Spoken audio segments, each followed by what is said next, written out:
Hallelujah. Praise the Lord.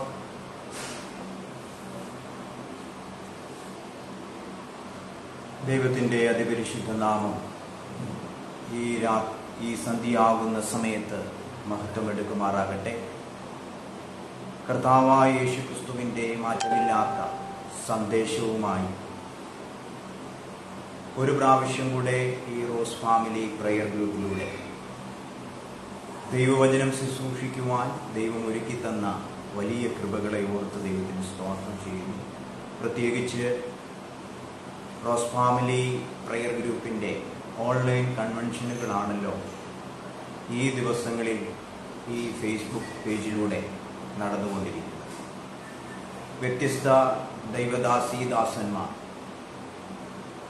ദൈവവചനത്തിൻ്റെ ഈടുകളിൽ നിന്നും വ്യത്യസ്ത ചിന്തകൾ കഴിഞ്ഞ ദിവസങ്ങൾ വരെയും വിളംബരം ചെയ്യുകയും അത് നാം അനുഭവിക്കുകയും അതിലൂടെ ആത്മീക ചിന്തകളും ആത്മീക ബലങ്ങളും പ്രാപിപ്പാൻ ദൈവം നമ്മെ സഹായിച്ചു കൊണ്ടിരിക്കുന്ന ആ വലിയ കൃപകൾക്കായി ഞാൻ ദൈവത്തിന് സ്തോത്രം ചെയ്യുന്നു.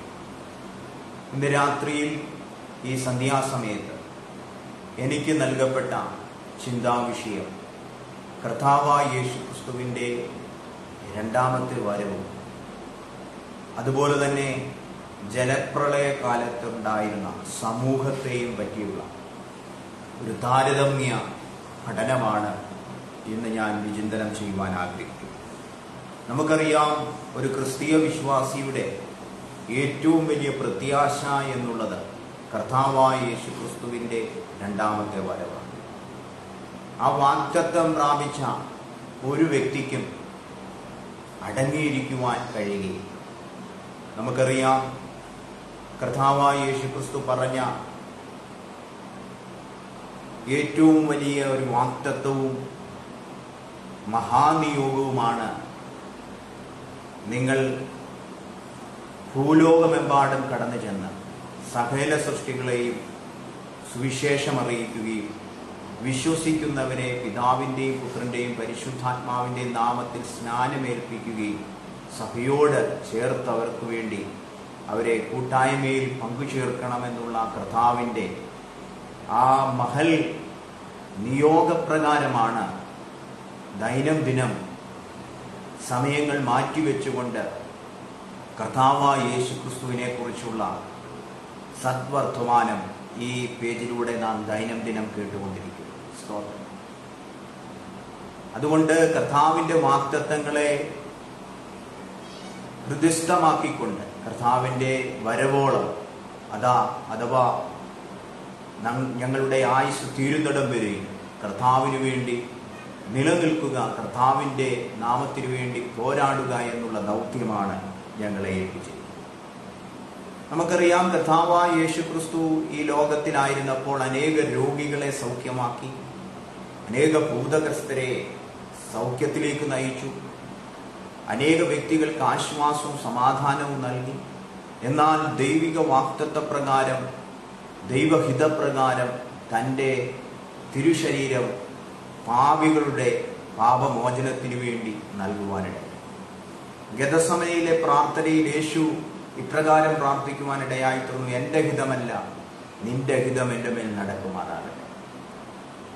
അങ്ങനെ യേശുവിൻ്റെ ശരീരം, യേശുവിൻ്റെ തിരുശരീരം മാനവകുലത്തിൻ്റെ പാപത്തിൻ്റെ പരിഹാരത്തിനു വേണ്ടി ഏൽപ്പിക്കുവാൻ ദൈവത്തിന് ഇഷ്ടം തോന്നി. യോഹന്നാന്റെ സുവിശേഷം 3-ാം അധ്യായം 16-ാം വാക്യത്തിൽ കാണുന്നത് പോലെ കർത്താവായ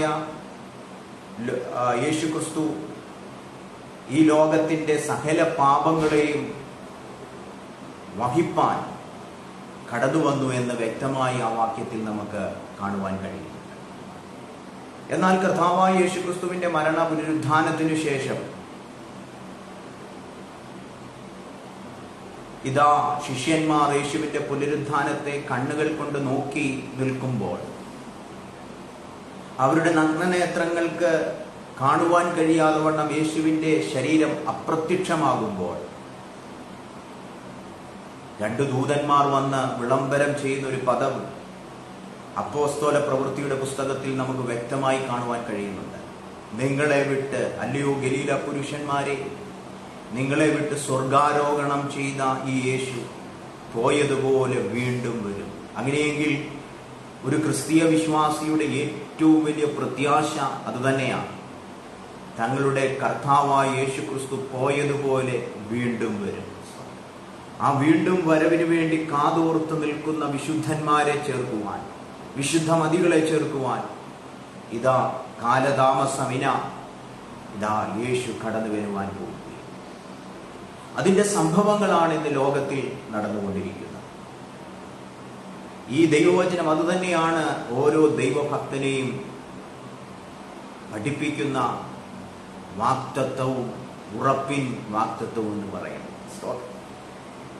സമയബന്ധിതമായി ഈ ചിന്താവിഷയം ഒന്ന് വിശദീകരണം ചെയ്തുകൊണ്ട് എൻ്റെ വാക്കുകൾക്ക് വിരാമം കുറിക്കുവാനാണ് കർത്താവിൽ ശരണപ്പെടുന്നത്.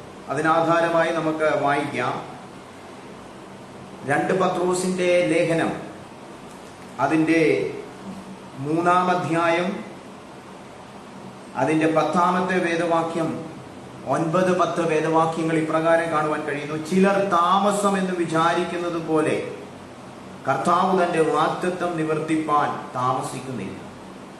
ആരും നശിച്ചു പോകാതെ എല്ലാവരും മാനസാന്തരപ്പെടുവാൻ അവൻ ഇച്ഛിച്ച് നിങ്ങളോട് ദീർഘക്ഷമ കാണിക്കുന്നതേ ഉള്ളൂ. കർത്താവിന്റെ ദിവസമോ കള്ളനെ പോലെ വരും. അന്ന് ആകാശം കൊടുമുഴക്കത്തോടെ ഒഴിഞ്ഞുപോകും, മൂലപദാർത്ഥങ്ങൾ കത്തിയഴിയും, ഭൂമിയും അതിലുള്ള പണികളും വെന്തുപോകും. എന്നെ കേൾക്കുന്ന പ്രിയ ദൈവദാസീദാസന്മാരെ, സ്നേഹിതരെ, ചിലർ താമസം എന്ന് വിചാരിക്കുന്നത് പോലെ കർത്താവ് തന്റെ വാഗ്ദത്തം നിവർത്തിപ്പാൻ താമസിക്കുന്നില്ല. എന്താണ് കർത്താവായ യേശുക്രിസ്തുവിന്റെ വാഗ്ദത്തം? ആ വാഗ്ദത്തമാണ് നമ്മുടെ ചിന്താവിഷയം, അവന്റെ 2ാമത്തെ വരവ്. ആ വരവിനെ പറ്റി കർത്താവായ യേശുക്രിസ്തു തന്നെ ഈ ലോകത്തിലായിരുന്നപ്പോൾ തന്റെ ശിഷ്യന്മാരെ പഠിപ്പിച്ച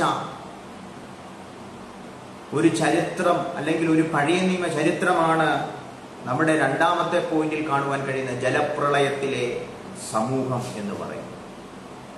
കർത്താവായ യേശുക്രിസ്തു തന്നെ അത് വ്യക്തമായി പറയുവാനിടയായി. മത്തായിയുടെ സുവിശേഷം 24-ാം അധ്യായത്തിലേക്ക് വരുമ്പോൾ 24-ന്റെ 37-38 വാക്യങ്ങളിലേക്ക് നമ്മൾ കടന്നു വരുമ്പോൾ അവിടെ ഇപ്രകാരം നമുക്ക് കാണുവാൻ കഴിയുന്നുണ്ട്. മത്തായിയുടെ സുവിശേഷം 24-ാം അധ്യായം, അതിന്റെ 37, 38 വേദവാക്യങ്ങൾ. നോഹയുടെ കാലം പോലെ തന്നെ മനുഷ്യപുത്രന്റെ വരവുമാകും. ജലപ്രളയത്തിന് മുമ്പുള്ള കാലത്ത് നോഹ പെട്ടകത്തിൽ കയറിയ നാൾ വരെ അവർ തിന്നും കുടിച്ചും വിവാഹം കഴിച്ചും വിവാഹത്തിന് കൊടുത്തും പോന്നു. സ്തോത്രം.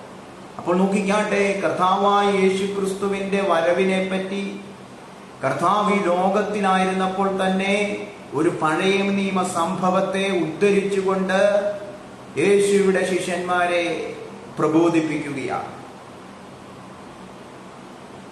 നോഹയുടെ കാലം പോലെയുള്ള ഒരു കാലം. ആ കാലം നമ്മുടെ കാലത്ത് സംഭവിക്കുന്നുണ്ടെങ്കിൽ ഓർത്തോണം, കർത്താവിന്റെ വരവും കാലതാമസമിന സംഭവിക്കുവാൻ പോവുകയാണ്. എന്താണ് നോഹയുടെ കാലത്തുണ്ടായ സംഭവം? നോഹയുടെ കാലത്തുണ്ടായ ജനസമൂഹത്തിന്റെ ചിന്താഗതികൾ എന്തായിരുന്നു എന്ന് നമുക്കൊന്ന് ചിന്തിക്കുവാൻ കർത്താവിൽ ശരണപ്പെട്ടു. അതിനാധാരമായി ഉൽപ്പത്തി പുസ്തകം 6-ാം അധ്യായത്തിലേക്ക് നമ്മൾ കടന്നു വരുമ്പോൾ നമുക്കത് വ്യക്തമായി കാണുവാൻ കഴിയുന്നുണ്ട്. ജലപ്രളയത്തിലെ, അല്ലെങ്കിൽ ജലപ്രളയ കാലത്തിൽ ഉണ്ടായ മനുഷ്യരുടെ ജീവിത രീതികൾ, അവരുടെ സ്വഭാവം, അന്നത്തെ സമൂഹത്തിന്റെ ചിന്താഗതി, അല്ലെങ്കിൽ അന്നത്തെ സമൂഹത്തിന്റെ സ്വഭാവങ്ങൾ എന്ത് എന്ന് നമുക്ക് വ്യക്തമായി കാണുവാൻ കഴിയും. നമുക്ക് വായിക്കാം 6-ാം അധ്യായം, ഉൽപ്പത്തി പുസ്തകം 6-ാം അധ്യായത്തിലേക്ക് വരുമ്പോൾ അവിടെ നമുക്ക് 3 കാര്യങ്ങൾ എടുത്തു പറയുവാൻ കഴിയും. ഒന്നാമത്തെ കാര്യം, മനുഷ്യൻ ഭൂമിയിൽ പെരുകി തുടങ്ങി. അപ്പോൾ നോഹയുടെ കാലത്ത്, അല്ലെങ്കിൽ ജലപ്രളയകാലത്തെ സമൂഹത്തിൽ ഉണ്ടായ ഒന്നാമത്തെ പ്രത്യേകത, ജനം പെരുകി തുടങ്ങുവാനിടയായി. എന്നെ കേൾക്കുന്ന പ്രിയ സ്നേഹിതരെ,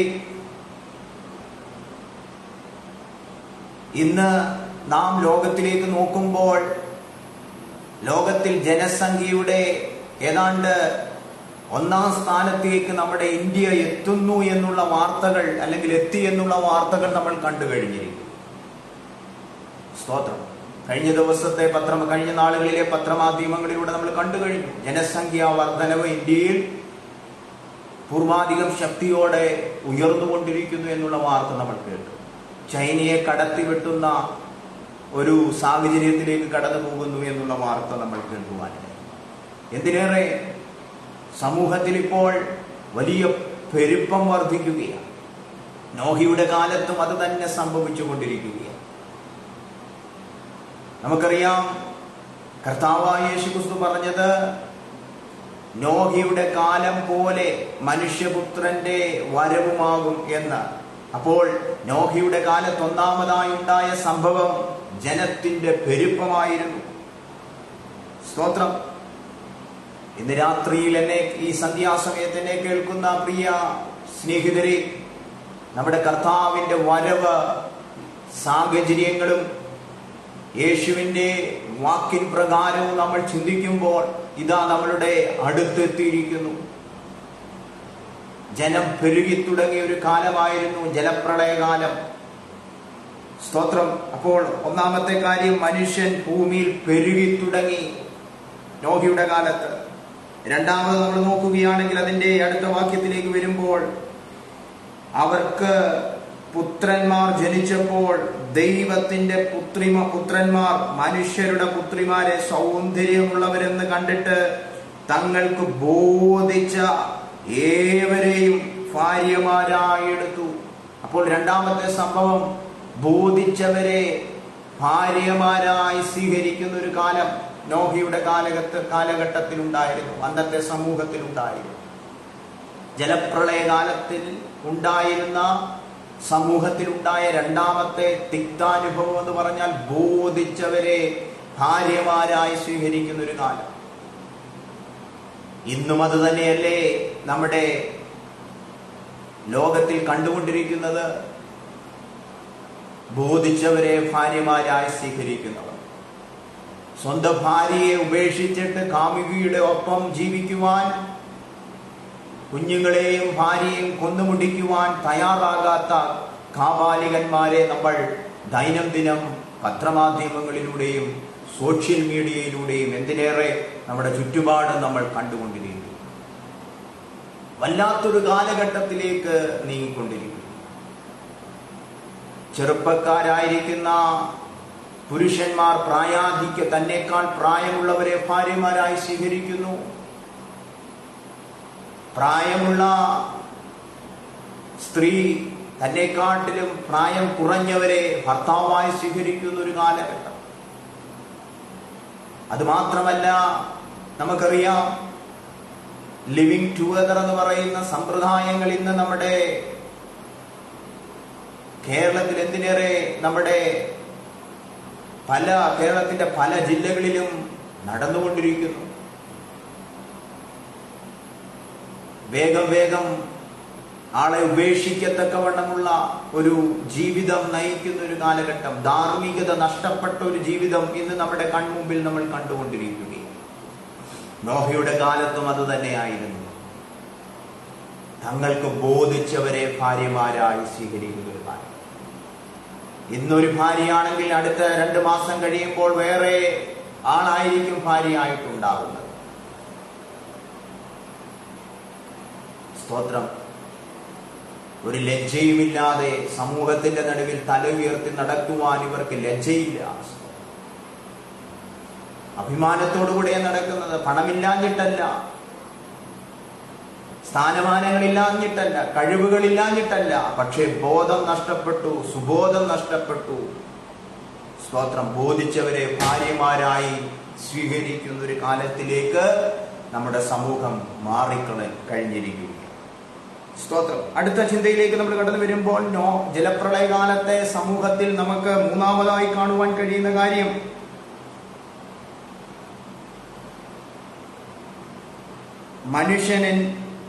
അപ്പോൾ യഹോവ മനുഷ്യനിൽ എന്റെ ആത്മാവ് സദാകാലം വാദിച്ചു കൊണ്ടിരിക്കുകയില്ല. അവർ ജഡം തന്നെ അല്ലയോ, എങ്കിലും അവന്റെ കാലം 120 സംവത്സരമാകും എന്ന് അരുളി ചെയ്തു.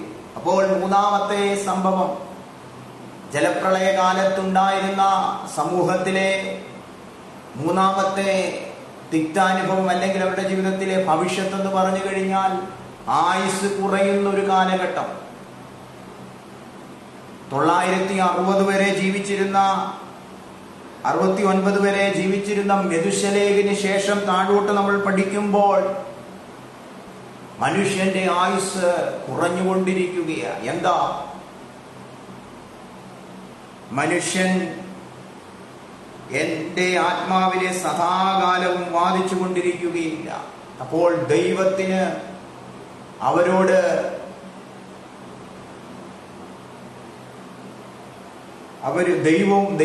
ദൈവത്തോട് അവർക്ക് സ്തോത്രം വാദം പ്രതിവാദങ്ങൾ ഉണ്ടാകുവാനിടയായി.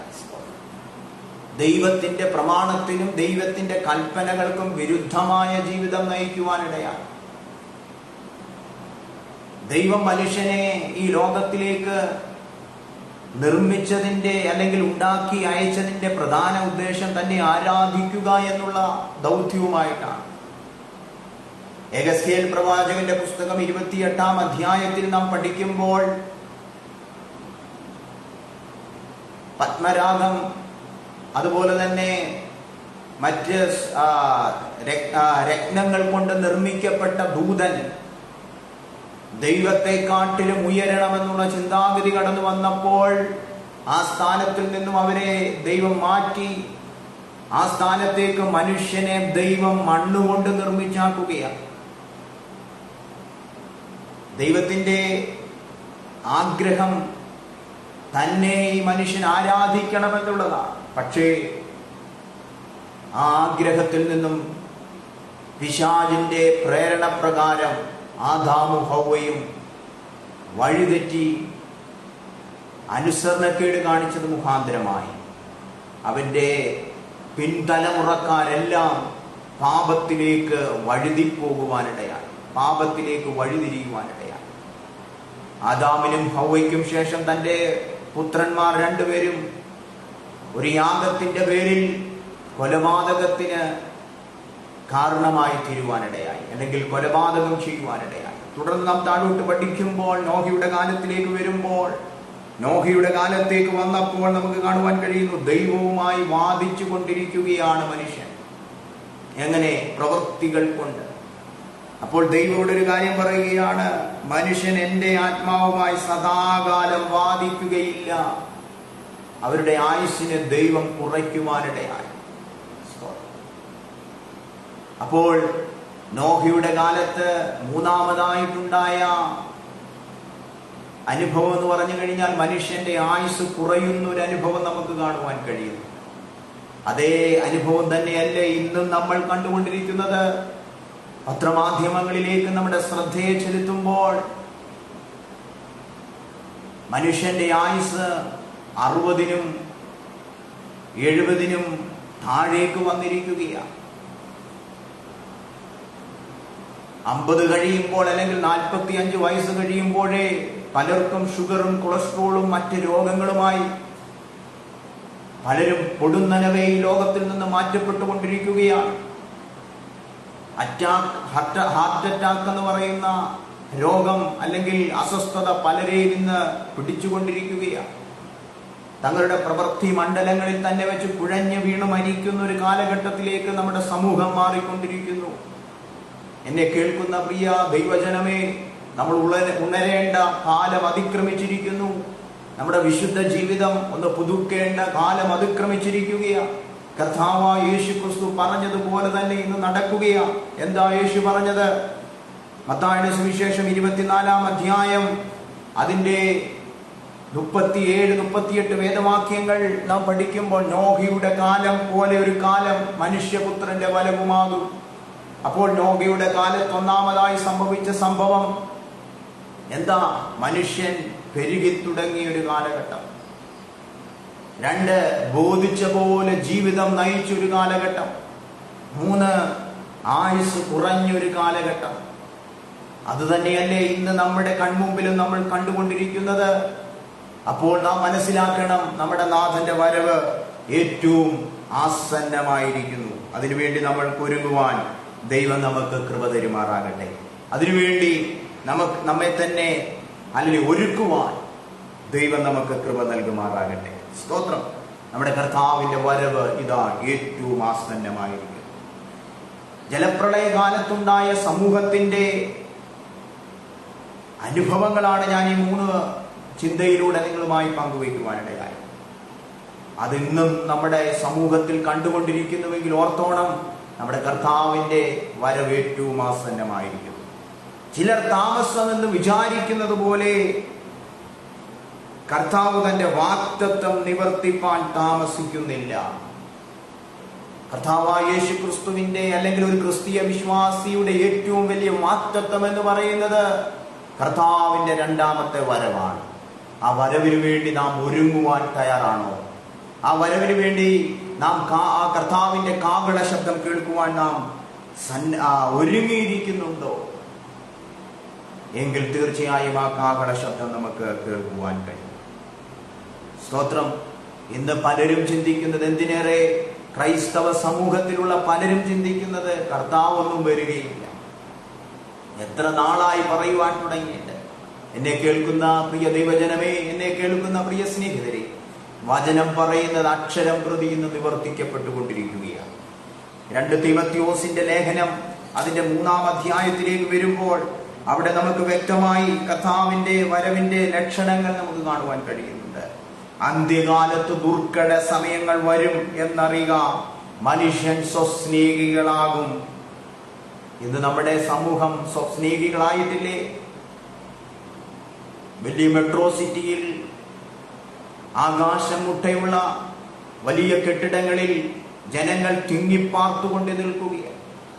പക്ഷേ പരസ്പരം അവർക്ക് സ്നേഹമില്ല, പരസ്പരം അവർക്ക് കരുതലുകളില്ല, പരസ്പരം അവര് സ്തോത്രം സംസർഗത്തിൽ ഏർപ്പെടുന്നില്ല. അവരൊന്ന് സംസാരിക്കുവാൻ പോലും തുനിയാത്തൊരു കാലഘട്ടം.